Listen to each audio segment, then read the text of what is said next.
अस्सलामुअलैकुम नाजरीन, मैं हूं डॉक्टर फिजा अकबर खान और मैं हूं पाकिस्तान और आप देख रहे हैं पाकिस्तान के सबसे बड़े न्यूज़ चैनल का नंबर 1 प्रोग्राम ऐसे नहीं चलेगा। और आज है जुमे का दिन। जुमे के दिन होता है पाक भारत टाकरा, जिसका आप सबको बड़ा बेसब्री से इंतजार होता है। आपकी इस पर क्या राय है और साथ ही साथ ये भी बता दीजिएगा कि आप मोदी जी के भारत से मुतमईन हैं या गांधी जी का भारत आपको याद आता है। वैसे मैंने लास्ट प्रोग्राम में भी शायद आपसे सवाल पूछा था, तब आप जवाब नहीं दे सके थे। आज जरा जवाब दीजिएगा मेरे सवाल का। मैडम जवाब तो मैं तब दूंगा जब आप मुझे मौका देंगे जवाब देने का। दूसरी चीज, आप मेरे को अगर 15 सेकंड बोलने के बाद आपको मौका दे दे जी, आप बोलना शुरू करें। Okay, thank you ma'am. Now जो आप बता रही हैं कि लेजिस्लेशन इससे पहले जवाब शुरू करें, मैं भी कुछ ऐड करना चाहूंगी। आप मेरे सवाल का जवाब दीजिएगा। इधर उधर की जब आप गुफ्तगू शुरू करते हैं तो फिर मुझे भी टोकना पड़ता है। कोई ना कोई जो यहाँ से मेहमान मौजूद होता है वो भी कह देता है कि सवाल तो कुछ और पूछा था। जी प्लीज। या मैडम ऐसा होता है कि आपके जो पाकिस्तानी पैनलिस्ट हैं वो 10 झूठ बोलते हैं, तो उन 10 झूठ को एक एक करके काउंटर करना मेरा, क्योंकि मैं इंडिया की तरफ से बैठा हूँ और यहाँ आशुतोष सर जैसे सीनियर आदमी बैठे हैं, तो उनका फर्ज बनता है कि इंडिया में क्या रियलिटी है और वो बताई जाए। तो वो एक एक करके मैं बताता हूँ, तो आप बोलते हैं वो जो उन्होंने बोल दिया झूठ तो उसको आप पर्दाफाश ना करें, आप एक का सवाल जवाब दे दें, तो वो पॉसिबल थोड़ा सा मुश्किल है। नाउ यू सेड जवाब दीजिए ना रोहित। यस, गांधी के इंडिया और मोदी का इंडिया। मैडम गांधी का इंडिया जो है ना वही मोदी का इंडिया है। उसको मोदी को, प्राइम मिनिस्टर मोदी को लोगों ने इलेक्ट किया है और 1/3 से ज्यादा वोट्स लिए हैं इंडिया में, तब वो प्राइम मिनिस्टर बने हैं। इंडिया की पब्लिक चाहती है कि वो वहां बैठे, इसलिए वो वहां बैठे हैं। आप कई स्टेट्स में देखेंगी, गुजरात में, मध्य प्रदेश में, यूपी में, दिल्ली में 50% से ज्यादा वोटिंग हुई है मोदी के फेवर में। नाउ अगर आप बोल रही हैं कि हिंसा यानी कि टॉर्चर और मुसलमानों पे टॉर्चर हो रहा है, मैम ऐसा कुछ नहीं हो रहा।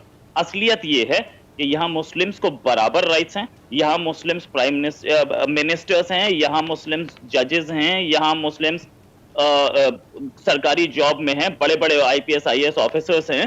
तो ऐसा कुछ नहीं है कि यहाँ पे जुल्म हो रहा है, यहाँ पूरे राइट्स हैं। किसी भी कंट्री में ऐसा हुआ हो कि 3 महीने तक heart of city, heart of capital में 3 महीने तक एक रोड डेमोन्स्ट्रेशन के लिए बंद हुई हो? आपके कंट्री में हुआ तो मुझे बताइएगा। हमारे कंट्री में हुआ, मुस्लिम्स थे और उन्हें हटाया नहीं गया। ठीक है, दंगे फसाद हर कंट्री में आपके भी होती है, हमारे यहाँ भी हुआ, व्हाट्स द प्रॉब्लम? लेकिन मैं ये नहीं बोल रहा कि दंगा फसाद सही है, हुआ, गलत हर जगह होता है, इस समय अमेरिका में भी हो रहा है, वो भी गलत है।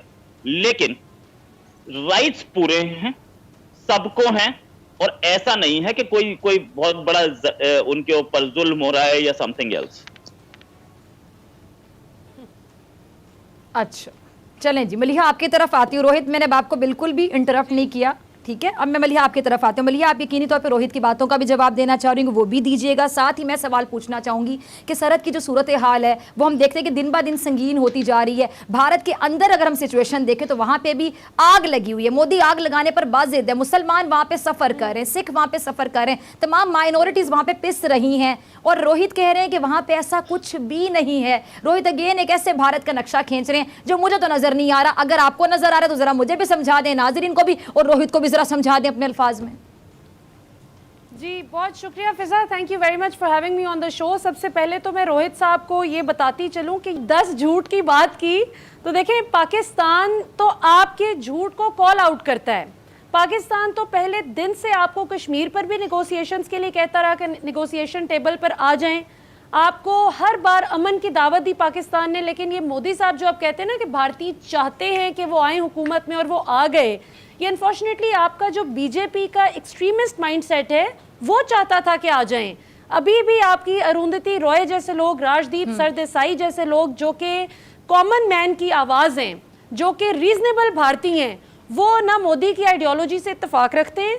और जितनी भी आपकी भारत में माइनॉरिटीज़ हैं, चाहे वो आप पाकिस्तान मुसलमान तो खैर माइनॉरिटीज़ में नहीं आते क्योंकि ठीक ठाक आबादी का हिस्सा हैं, इसके बावजूद जिस किस्म का बुरा सलूक आप लोग मुसलमानों के साथ मोदी की डायरेक्शंस पर उनकी हुकूमत करती है, फिर सिखों के साथ जो सलूक है, इवन दलित्स के साथ जो सलूक है, सिर्फ ब्राह्मण्स अपने आप को सेफ तस्वुर करते हैं आपके भारत में। आप भी इस बात को तस्लीम करते हैं? अब आप ना माने तो ना माने, उसके अगेंस्ट इतना प्यारा जुमला बोला मलिहा आपने कि हम आपके खिलाफ नहीं है, हम इंसानियत की बात करते हैं, लेकिन नरेंद्र मोदी की जो पॉलिसीज़ हैं, जो बीजेपी गवर्नमेंट की पॉलिसीज़ है, खासतौर पर जब से नरेंद्र मोदी साहब आए हैं गवर्नमेंट में, और हम देख रहे हैं कि जिस तरह शाइनिंग इंडिया कहा जा रहा है, तो शाइनिंग इंडिया तो बर्निंग इंडिया में तब्दील हो रहा है। आशुतोष साहब आपकी तरफ देखिए, मुझे तो ये नहीं मालूम था कि इस चैनल पे आने के बाद मुझे भारत पाकिस्तान की लड़ाई के बारे में बात करना होगा। मैं तो सोच रहा था कि गंभीर बहस इस पे होगी। खैर, अब चूंकि मैं आपके चैनल पे हूँ, इसलिए मैं आपको आशुतोष साहब, आप जो बात करना चाहते हैं हम करिए। हम पाक भारत ताल्लुकात की भी बात करना चाहते हैं, लेकिन नरेंद्र मोदी साहब ने जो माहौल वहां पे बनाया, उसके बाद ताल्लुकात कहाँ देखते चले गए, बता दें आप।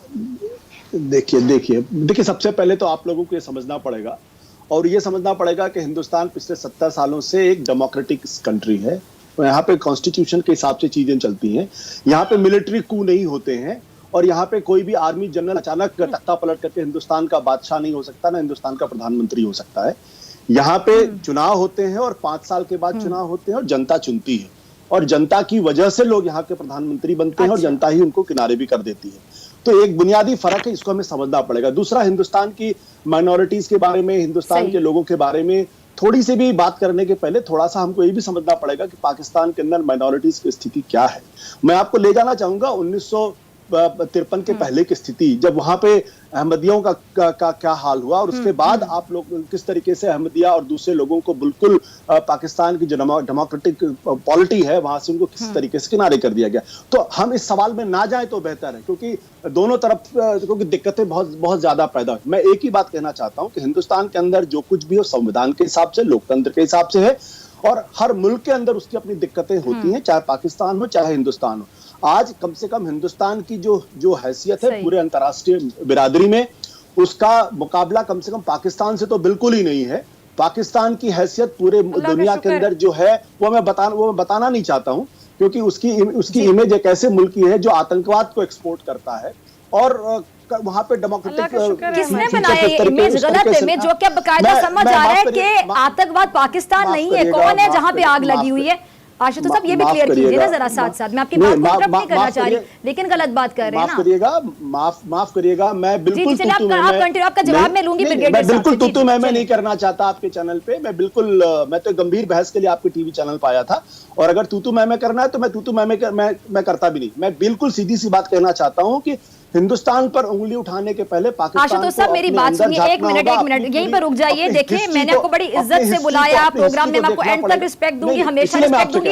ये कोई अर्नाब गोस्वामी का प्रोग्राम नहीं है, ये रिपब्लिक टीवी नहीं है कि यहाँ पे बैठ के बदतमीजी की जाएगी। हमारे यहाँ से जो मेहमान जाते हैं, अर्नाब गोस्वामी जो हाल करते हैं, यहाँ पे तू मैं वाली बात तो है ही नहीं। आप अपने आर्गुमेंट से बात, आप आर्गुमेंट अपने बिल्कुल, आप जो राय देना चाहते हैं आप देंगे, हम आपकी आवाज भी बंद नहीं करेंगे, मैं आप पे चढ़ाई भी नहीं करूंगी, बदतमीजी भी नहीं करूंगी। नहीं मैडम, माफ करिएगा, मेरी कोई दिलचस्पी इस तरीके की बहस में रहने की मेरी कोई दिलचस्पी नहीं, माफ करिएगा आप मुझे।